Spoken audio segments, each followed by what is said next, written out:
नमो आनंदम। आज के live video बनाने का उद्देश्य है कि सर्दियों में हमारे हार्ट की हम केयर कैसे करें, क्योंकि विंटर्स में कार्डियक अरेस्ट या कार्डियक प्रॉब्लम के केसेस बहुत ज़्यादा हो जाते हैं। आज ही एक मेरे मित्र हैं, वो एक हॉस्पिटल में कार्यरत हैं। तो ऐसे ही बात चल रही थी कि अब की बार विंटर नॉर्थ इंडिया में थोड़ा लेट है, सर्दियां पड़ी नहीं है उस तरह से जो कि मौसम चल रहा है या जिस महीने के हिसाब से। तो उन्होंने कहा हाँ, अभी बस 2-3 दिन से कार्डियक केसेस बहुत ज़्यादा आ रहे हैं। ये सर्दियों की पहचान हो जाती है कि विंटर में हार्ट के पेशेंट की जो रेशो है वो बढ़ जाती है हॉस्पिटल में, उनके एडमिट होने की संख्या बढ़ जाती है। तो ऐसा क्यों होता है?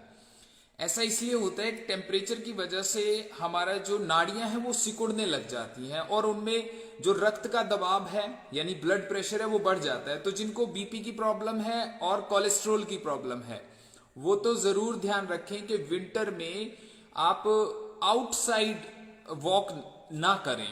काफी लोग इसी चक्कर में वॉक करते हैं कि दूसरे लोग उनकी सराहना कर देते हैं, चाहे गर्मी हो चाहे सर्दी हो, देखिए ये व्यक्ति वॉक करता है। इस चक्कर में वो एक बूस्टअप मिल जाता है।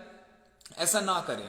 सर्दियों में बाहर के वातावरण का जरूर ध्यान रखें। जो पानी के वाष्प कण यानी पानी अटका होता है हवा में, तो उस चीज का जरूर ध्यान रखें। अगर ऐसा हो, धुंध हो और सर्दी ज्यादा हो, तो आप इंडोर कर लें। इंडोर अगर वॉक का जगह ना हो तो आप सिर्फ बैठे बैठे ऐसे हाथ पैर चला लें, दोनों पैरों को भी इस तरह से चलाएं, दोनों हाथों को भी इस तरह से चलाएं, आपका वर्कआउट हो गया। और बहुत ज्यादा हार्ड वर्कआउट करने की जरूरत नहीं है।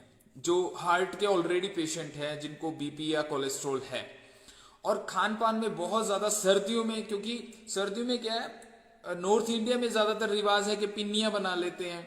तो उसमें क्या होता है, घी या ऑयल का इंटेक ज्यादा हो जाता है। तो इसलिए थोड़ा सा भोजन का भी ध्यान रखें। हाँ, काली मिर्च जरूर आपके भोजन में शामिल करें, वो कोलेस्ट्रोल को भी कंट्रोल करती है और हार्ट को दुरुस्त करती है। और एक फूड आइटम है बहुत अच्छी, जो कि लुब्रिकेशन भी देती है आपकी बॉडी को और गुड कोलेस्ट्रोल को बढ़ाती है। क्योंकि ज्यादातर दिक्कत है कि बैड कोलेस्ट्रोल सबका बढ़ता रहता है, गुड कोलेस्ट्रोल कम होता रहता है। तो गुड कोलेस्ट्रोल में दो चीजें आप ध्यान रखें। एक तो बादाम भिगोकर जरूर खाएं, 5 से 10 गिरियां डेली। और 1 चम्मच जो है फ्लैक्सीड जरूर खाएं, उसमें ओमेगा 3 और 6 भी मिलता है और बहुत अच्छा गुड फैट है जो हार्ट के मसल्स को स्ट्रोंग करता है। तो ये कुछ चीजें हैं, ये तो एक तो ये ध्यान रखिए। दूसरा ये है कि ग्रीन टी घर पे बना लीजिए। उसका तरीका मैं आपको बताता हूं। उसका तरीका है, जो कड़वा नीम जिसको बोलते हैं, मीठा नीम, सॉरी, मीठा नीम जो बोलते हैं ना, कड़ी पत्ता, तो वो 4 पत्ते 1 कप चाय में आप बना सकते हैं। 1 लौंग, 1 इलायची, 4 कड़ी पत्ता और 2 पत्ते तुलसी के, और इसको पूरा उबालें और उसमें थोड़ा शक्कर या गुड़ डालें। जो शुगर के पेशेंट है वो ना डालें, वो इसको छान कर फीका पी लें, पानी आधा रह जाए। तो एक तरह से ये ग्रीन टी एंटीऑक्सीडेंट है और कोलेस्ट्रोल को धीरे धीरे कम करती है। और अगर आपको अर्जुन का पेड़ मिल जाता है तो 10 ml जूस उसका ले लें, या उसकी छाल का 10 ग्राम आप डालें, उसका काढ़ा बना लें, हर रोज पी सकते हैं जिनको हाई बीपी और कोलेस्ट्रोल है। वैसे नॉर्मल भी 5 ग्राम तो आप अपने चाय या दूध में, जो भी आप लिक्विड लेते हैं गर्म सर्दियों में, उसमें डालकर 5 ग्राम या 3 ग्राम से तक आप हर रोज कोई भी ले सकता है। वो क्या करता है, हार्ट के मसल्स को स्ट्रोंग करता है।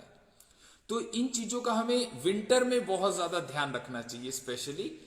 तो मुझे पूरी उम्मीद है ये वीडियो आपकी हेल्प करेगी, आपकी हेल्थ को इम्प्रूव करने में जरूर ये सहायक रहेगी। औरों को भी शेयर करें।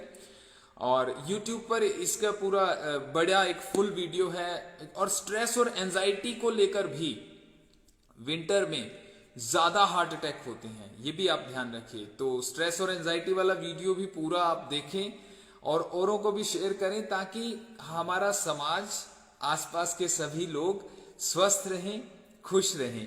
अपना ध्यान रखें विंटर में स्पेशली। और नमक तो आप चेंज ही कर दीजिए, व्हाइट सॉल्ट में आयोडाइज्ड के चक्कर में हम खाते हैं, तो एक संडे फिक्स कर लीजिए कि संडे को व्हाइट सॉल्ट घर में पूरे खाने में यूज होगा और बाकी 6 दिन सेंधा नमक इस्तेमाल करेंगे। तो उससे हाई बीपी का जो रेंज है वो धीरे धीरे अपने आप कम हो जाता है। और बड़ी गहरी बात, ये तो सबको शेयर करना, ये वाली बात, या वैसे वर्बली आप बता देना सबको, योगा मेडिटेशन वॉक करने के बाद ऐसा नहीं है कि आप मेडिसिन तुरंत बंद कर दें बीपी की या कोलेस्ट्रॉल की।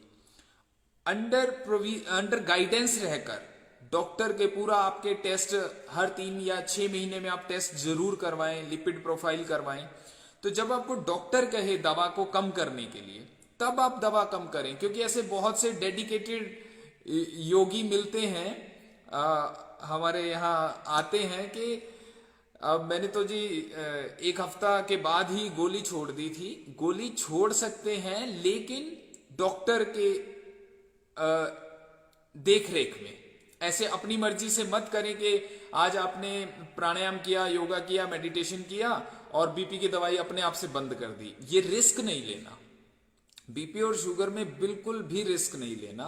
ये मेरी आपसे गुजारिश भी है और सबको ये बात कहनी भी है, क्योंकि लापरवाही में या ऐसी बातें सुन सुनकर के मतलब इसमें बड़ाई समझने लग जाते हैं कि मैंने तो गोली छोड़ दी बीपी की, मैंने जब से योगा किया। रिस्क नहीं लेना। ऐसा नहीं है कि योगा मेडिटेशन या वॉक करना या कोई भी एक्सरसाइज, कार्डियो एक्सरसाइज आपकी हेल्प नहीं करेंगे, हेल्प करेंगे, लेकिन अपनी मर्जी से नहीं कुछ करना आपने कि आप ये, क्योंकि उसमें खान पान भी बहुत मायने रखता है, स्ट्रेस लेवल भी बहुत मायने रखता है, और रेगुलर एक्सरसाइज, प्राणायाम, योगा, मेडिटेशन, ये रूटीन जब आपका लगातार 6 महीने एक उसमें कंसिस्टेंसी आएगी, तब आप दवा छोड़ने के लायक हो जाते हैं। तो पहले दवा छोड़ने के उस लेवल पर पहुंचना है, तो फिर दवा आधी और बंद भी हो जाती है। ये हमने देखा है प्रैक्टिकल। तो रिस्क नहीं लेना, बस ये बहुत जरूरी बात है। और विंटर में अपना विशेष ध्यान रखें। और मैंने जो जो चीजें आपको खाने के लिए बताई हैं वो आप जरूर थोड़ा थोड़ा इस्तेमाल कर सकते हैं। और जिनको कोई भी प्रॉब्लम नहीं है आफ्टर 40, तो वो सभी इन चीजों को इस्तेमाल करें, क्योंकि आफ्टर 40 लिपिड प्रोफाइल का बिगड़ना शुरू हो जाता है, क्योंकि हमारा खान पान, हमारा रहन सहन, लाइफस्टाइल, स्ट्रेस लेवल इतना ज्यादा है। मेडिटेशन तो बहुत ज्यादा जरूरी है। और अभी 25 से फिर से हम मेडिटेशन का सेशन स्टार्ट कर रहे हैं। आप सुबह उसमें इनरोल कर सकते हैं। फर्स्ट डे सबके लिए फ्री होता है, तो और दिए गए व्हाट्सएप नंबर पर आप क्वेरीज कर सकते हैं। आप सभी का धन्यवाद। नमो आनंदम।